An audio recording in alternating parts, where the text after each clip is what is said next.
អ្នកណាខ្លះលោភលន់នៅក្នុងវិស័យ Forex ដែល trade ចំណេញហើយគឺមិនចេះគ្រប់គ្រាន់បន្ត trade ទៀតរហូតដល់ដៃ account អញ្ចឹងអ្នកគ្នាចូលមើលវីដេអូនេះខ្ញុំនឹងបង្ហាញពីការគ្រប់គ្រងអារម្មណ៍ដើម្បីកុំឲ្យដៃ account បន្តទៅទៀតសួស្តីបងប្អូនអរគ្នាស្វាគមន៍មកកាន់ Community Panda Trader ក៏ដូចជា Forex Mentor Hub អញ្ចឹងថ្ងៃនេះខ្ញុំនឹងនិយាយអំពី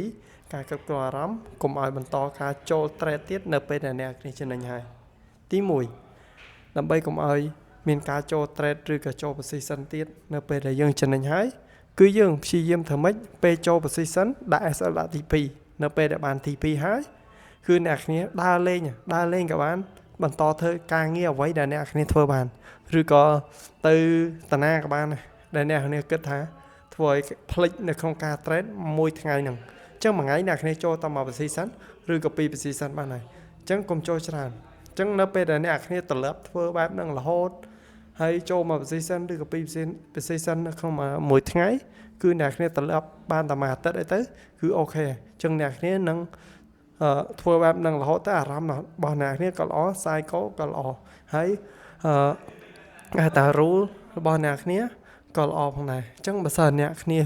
ចំណេញហើយឧទាហរណ៍ថាចំណេញព្រឹកចូលទី2មកគ្រាប់ហើយបានរហូតដល់50ទៅ60ដុល្លារហើយអ្នកគ្នានៅតែបន្តចូលទៀតចង់បានរហូតដល់ទៅ100ជាង200ជាងអញ្ចឹងផ្សារពេលខ្លះវាអត់តាមរូបមន្តរបស់យើងទេដូចតែខ្ញុំតែនិយាយអញ្ចឹង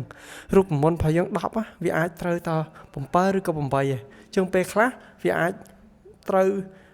តែ6ខុសដល់តែ4អញ្ចឹងអ្នកគ្នានៅពេលដែលអ្នកគ្នាចូលបន្តចូល position ទៀតវាអាចនឹងចូលនៅក្នុងអាភាគរយខុសហ្នឹងអញ្ចឹងព្យាយាមធ្វើម៉េច control ឲ្យបានកន្លែងហ្នឹងគឺខ្ញុំប្រាប់អ្នកខ្ញុំថាគឺព្យាយាមធ្វើម៉េចធ្វើឲ្យខ្លួនឯងរវល់ហើយកុំព្យាយាមមើលផ្សារច្រើនពេកវិភាគផ្សារតែម្ដង2ដងក្នុងមួយថ្ងៃបានហើយរកកន្លែងចូលតែម្ដងទៅ2ដងបានហើយអញ្ចឹងបើចូលច្រើនអ្នកគ្នាចំណេញពេលខ្លះចំណេញពេលខ្លះក៏ខាតកាន់តែច្រើនយល់ទេអញ្ចឹងអ្នកគ្នាធ្វើម៉េចចូលតែប្រហែលដងក្នុងមួយថ្ងៃបានហើយអញ្ចឹងខ្ញុំវាអត់មានអីច្រើនទេ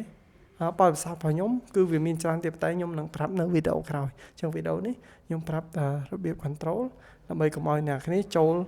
ច្រើន position នៅក្នុងមួយថ្ងៃអូខេអ្នកគ្នាអញ្ចឹងអត់មានអីច្រើនទេអញ្ចឹងបើសិនអ្នកគ្នាចង់ trade បាន rebate ពី$2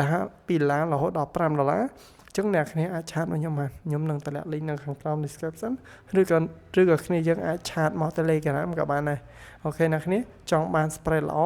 broker ល្អដកដាក់លុយស្រួលឆាតមកខ្ញុំអូខេបាយបាយជួបគ្នា